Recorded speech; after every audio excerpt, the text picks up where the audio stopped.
Tudo bem, Batista? E aí, não? Bacana, né? Quanto tempo tu demorou para arrumar esse enquadramento aqui? Foi rápido. Foi. Esse enquadramento aqui que vocês estão vendo demorou mais do que a preparação do Flamengo para o Mundial. Sabe o que é isso? É o cuidado do seu trabalho. Porra, o cuidado. É uma câmera que vocês compram um cara que não tem zoom. Roda a vinheta aí que eu já tô puto.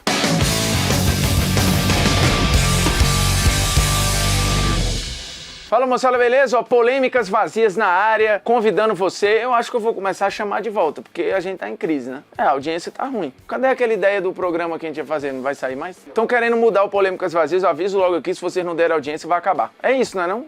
Não é pra ser honesto com as pessoas? Se não derem audiência aqui, o programa vai morrer. Depois de 6 anos? É uma tristeza. Quase 7, vai fazer 7 agora em 2023.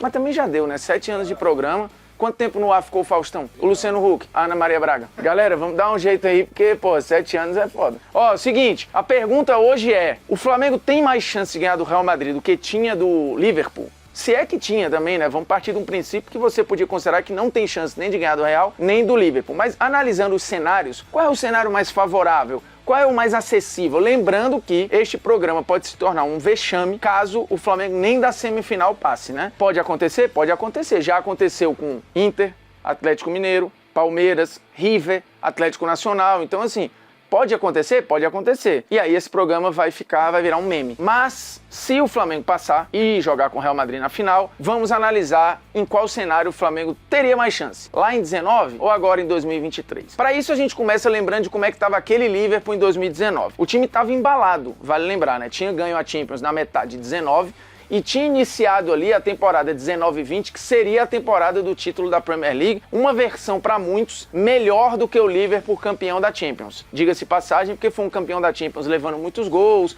perdendo 4 jogos, foi aquela remontada histórica para cima do Barcelona e tal, uma final sem graça lá com o Tottenham, Mequetrefe, mas era um time que estava melhorando, inclusive.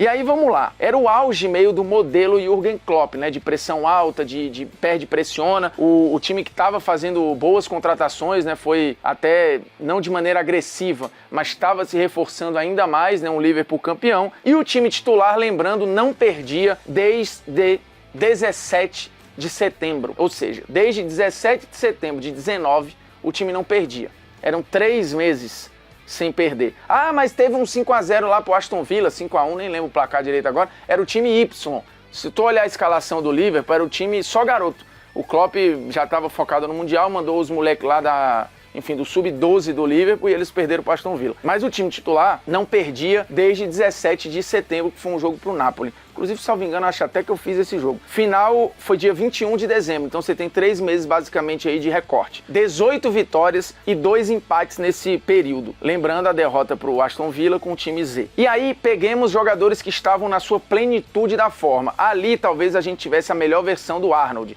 Ali a gente talvez tivesse a melhor versão do Robertson. Ali a gente tinha a melhor versão do Van Dijk, que estava ainda ali candidata a melhor do mundo para alguns. Fabinho, jogando muito. Talvez o Fabinho de 1 ano e meio atrás fosse tão bom quanto aquele, mas ali é uma das melhores versões do Fabinho. O Wijnaldum tinha virado titular e estava voando, né, jogando uma barbaridade. Henderson, aquela temporada 19-20, o Henderson foi o melhor jogador do Liverpool, estava voando. Salah, nem se fala, e Mané, a mesma coisa, que vinha da temporada mais goleadora da carreira, 26 gols, e faria quase a mesma quantidade na temporada corrente 19-20. Então o time estava voando. Era a melhor pressão alta do mundo, a melhor pressão pós-perda do mundo, era o time a ser batido e estava jogando uma barbaridade, todo mundo olhando para aquele Liverpool ali como provavelmente um time que arrastaria a Premier League, que estava brigando em várias frentes e estava jogando uma barbaridade, uma das melhores transições do mundo. O Firmino estava jogando uma barbaridade. Como chega o Real Madrid agora? Pegando esses 3 meses que eu falei, antes do Mundial, que o Liverpool ganhou 18 jogos, 2 empates, o Real tem um problema que foi a pausa para a Copa. Então o time jogou menos do que o Liverpool. Se a gente pegar esses 3 meses para trás, o Real, por exemplo, só jogou 13 jogos. O Liverpool, 20, nesse mesmo recorte. Então, assim, é diferença, né? 7 jogos é coisa pra caramba. E o retrospecto é completamente diferente. 8 vitórias do Real nesse período, 1 empate, 4 derrotas. O time passa longe de chegar na sua melhor forma, na sua melhor versão. E aí tem um ponto. O Real campeão da Champions, ele foi um campeão não milagroso, mas não é epopeia, né? Virando jogos, ele não jogou o melhor em basicamente nenhum dos mata-mata. nem a final, mas foi campeão, porque enfim é o Real Madrid, uma camisa absurda, mas não dá pra olhar pra aquele time e falar, putz, era a melhor engrenagem da Champions. O Liverpool de 19 era ali junto com o Barcelona, mas estava naquele bolo. O Real foi muito pela temporada absurda do Benzema, do Courtois e do Vinícius Júnior e do Modric. A engrenagem como um todo, dá pra dizer que assim, putz, não é a melhor versão de um Real Madrid. Eu diria, inclusive, de todas as Champions que eu acompanhei, e eu vejo desde 96, então eu vi algumas vezes o Real ser campeão, disparadamente foi a Champions mais maluca ou a única, talvez, que o Real possa ser apontado como um campeão, não é improvável, não é o termo, mas surpreendente, talvez, mesmo sendo o Real Madrid. Então é um time que não ganhou, você olhando para ele e falando, esse aí é disparado o melhor time. Não é. O Liverpool estava mais próximo disso. Os últimos 3 meses, repito, 8 vitórias, 1 empate, 4 derrotas nesse universo. E jogando menos. E aí tem lesões, questões físicas. Só do final do ano pra cá, né? Antes da Copa. Benzema se machucou, Alaba se machucou, Tchouaméni se machucou, Mendy se machucou, Lucas Vázquez se machucou. Então o time não tá 100% fisicamente, o Modric claramente mostra essa queda de rendimento. Além do Modric, que caiu de rendimento, Kroos caiu de rendimento, Benzema caiu de rendimento, mesmo voltando relativamente bem. Vini caiu de rendimento, Valverde caiu de rendimento. Então o time caiu como um todo. Isso sem contar a zaga, que só o Militão praticamente está jogando bem. Provavelmente, não dá para saber, o Mendy não vai jogar o Mundial. O Tchouaméni a gente também não sabe como vai chegar. Então é um time que tem questões físicas. Olhando para o adversário, hoje o Real parece um adversário mais acessível do que o Liverpool naquela época. Era um modelo que estava muito azeitado com o Klopp e agora tem vários ajustes a fazer nesse Real, que não está jogando o seu melhor futebol, nem tática, nem fisicamente. Porém, olhemos para o Flamengo. O Flamengo de 19 chegava embalado, com uma sequência de resultados excelente, por mais que a última rodada do Brasileiro tenha sido uma derrota para o Santos, mas o time já era campeão e tal, então meio que os caras estavam, né?